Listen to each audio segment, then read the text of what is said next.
Ang sama naman ng ugali mo, sir.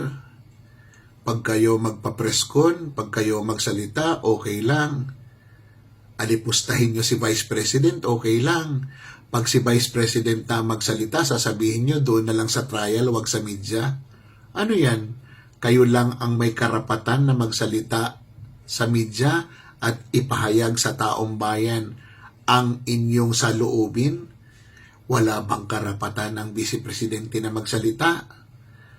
Ano ito, sir?